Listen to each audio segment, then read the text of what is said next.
Olá, caros ouvintes, meu nome é Silvana Pussetti e vamos conversar um pouco sobre recursos didáticos como metodologia para o ensino da matemática. Vamos iniciar com o geoplano. O geoplano, ele é um material manipulável que nos auxilia no ensino dos conceitos de área e perímetro. De que forma podemos usá-lo em sala de aula? Ele pode ser construído numa placa de madeira, numa placa de VA, conforme mostra a figura aqui para vocês. E nós temos então alguns pontos, e nestes pontos os alunos eles pegam um barbante ou uma liguinha e de forma arbitrária eles confeccionam as suas figuras geométricas. A partir das figuras geométricas que eles confeccionaram, nós professores iniciamos as investigações. Quantos pontos foram necessários para você contornar a sua figura? E à medida que ele vai respondendo, ele vai ali construindo o conceito de perímetro. Aí depois você continua a investigação. Quantas unidades ali dentro, quantas unidades de área você percebe que foi preenchida? Qual é o espaço todo que foi preenchido? Ali está estimulando o conceito de área.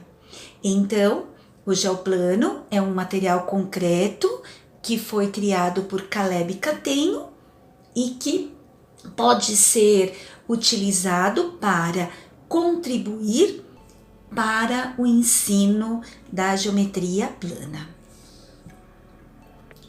Agora, apresento para vocês as malhas geométricas. As malhas geométricas, elas são utilizadas no desenvolvimento do pensamento geométrico. Você pode entregar para os seus alunos malhas onde temos triângulos ou hexágonos, ou triângulos e hexágonos, ou ainda outros polígonos. O objetivo principal de utilizar as malhas no ensino da geometria é que o aluno vai percebendo que unindo vários polígonos, ele consegue formar outros polígonos. Então ele consegue enxergar que um polígono vai formando-se pela composição de outros polígonos. E aí se dá a compreensão das demonstrações de fórmulas e das observações de áreas e de vários polígonos, e principalmente da soma dos ângulos deles e muitos outros conceitos que podem ser destacados pelas malhas geométricas. Agora vamos falar um pouquinho sobre os sólidos geométricos. Os sólidos geométricos são figuras não planas. E é importante destacar para os alunos que existem os poliedros e os corpos redondos, para que eles destaquem a diferença entre eles. Ou seja, que os poliedros são superfícies poligonais e os corpos redondos não o são. E ainda dentro desses poliedros, nós temos os poliedros de Platão. Eles são considerados poliedros de Platão porque ele tem as suas faces todas regulares. Por exemplo, neste caso da figura amarela, nós temos 20 triângulos regulares, denominado então esta figura de icosaedro. Essa figura verde nós teremos 4 triângulos regulares, denominado esta figura de tetraedro. Esta figura azul é denominada octaedro. ou seja, 4 triângulos regulares.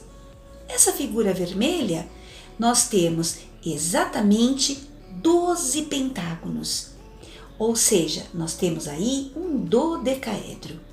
E por fim, esta figura rosa, nós temos 6 faces quadradas, portanto, nós temos aí um hexaedro, também conhecido muito como cubo. E o mais importante é a gente mostrar e destacar para os alunos que então os poliedros são sólidos geométricos que vieram de figuras planas, que as suas faces são figuras planas. Algumas vezes encontramos professores buscando formas diferenciadas de ensinar as funções exponenciais, a progressão geométrica, sequências numéricas. E aqui eu gostaria de recomendar a Torre de Hanoi. A Torre de Hanoi é um material, é um jogo formado por 3 hastes e em uma das hastes vários discos em ordem decrescente. Mas é também possível trabalhar no 6º ano, utilizando a questão das potências de 2 e também no 8º ano, quando se inicia a linguagem algébrica, se inicia os conceitos de variáveis. Existe uma lenda onde o povo dizia que bem no centro de uma determinada cidade, o rei dizia que existia uma torre, a Torre de Hanoi, e esta torre tinha 64 discos, e que quando conseguissem mudar os 64 discos, o mundo se acabaria. Pois bem, a única regra para se fazer o movimento daquela torre, que é esta nossa torre, é colocar um disco de cada vez, e que um disco maior nunca poderia ficar em cima de um disco menor. Logo, eu peço que você analise um pouquinho. Depois de quanto tempo o mundo acabaria, segundo essa lenda? Pense um pouquinho. Pois bem, vamos ver quais foram as suas hipóteses. Imagine que a torre desta lenda tivesse apenas 3 discos, como está aqui na minha figura 1. Eu tenho os 3 discos. Eu preciso transportar esta torre que tem apenas 3 discos.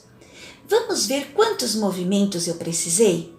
Estou deslocando o disco vermelho para a haste B. Perfeito. Observe na imagem 2. Ok, desloquei. Agora eu preciso deslocar o segundo disco, o disco da cor preta. Pois bem, ele foi para a segunda haste. Observe agora a imagem 3. Para onde eu devo levar o branco? Se eu levar o branco para cima do 3, não posso. Se eu levar o branco para cima do preto, não posso. Se eu levar o branco para cima do vermelho, não posso. Estaria a regra errada. Pois bem, veja na imagem 4. Eu levei o vermelho para cima do 3 e o branco para a última haste. Ou seja, já estamos aí indo para o 5º movimento. Olha lá, observe a imagem 5. Na imagem 5, preciso agora transportar o disco preto para cima do branco.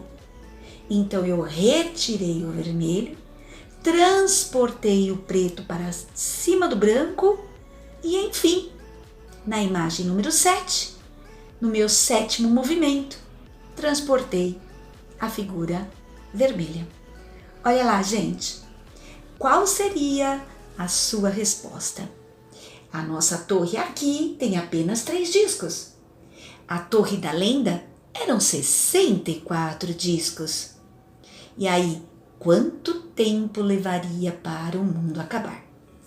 Pois bem, é comum a gente pedir para que o aluno faça uma tabela auxiliar, registrando, fazendo 1 disco, 1 movimento, 2 discos, 3 movimentos, 3 discos, 7 movimentos, 4 discos, 15 movimentos. Pois bem, 64 discos serão 2 elevado à sexta menos 1. Portanto, 2 elevado à sexta menos 1. 2 elevado a 10 já é 1024. Imagine 2 elevado a 63. Portanto, é uma lenda, mas o jogo é bastante interessante para trabalhar aí as potências de 2. E agora, com muito prazer, apresento o Dominó das 4 cores. O Dominó das 4 cores é um jogo que foi pautado neste livro de Lino de Macedo, denominado 4 cores, ou se você preferir, Senha e Dominó. Você pode comprar o jogo pronto em madeira, como está aqui na nossa imagem, tá? E o jogo consiste em montar um quadrado com todas as peças que vem na caixa, juntando todos sem que se encostem pelas mesmas cores, ou seja, não pode encostar cores iguais pela lateral e pelo vértice, ok? Então, o jogo consiste nesta forma. O princípio das 4 cores vem de Morgan, que já estudava que para pintarmos qualquer mapa basta 4 cores. Ou também a gente pode dizer que vem da lei dos grafos, né? Que vem da teoria dos grafos. Tanto uma teoria como a outra consegue provar que com 4 cores a gente pinta qualquer vizinhança. Com 4 cores você consegue pintar sem que ela... É possível pintar um mapa, qualquer mapa, com apenas 4 cores, sem que as cores vizinhas se encostem, tanto pelos lados como pelos vértices. Neste livro de Lino de Macedo, o Dominó das 4 cores ajuda muito, ele propõe que a gente utilize esse jogo para desenvolver a concentração dos alunos e o pensamento lógico também, né?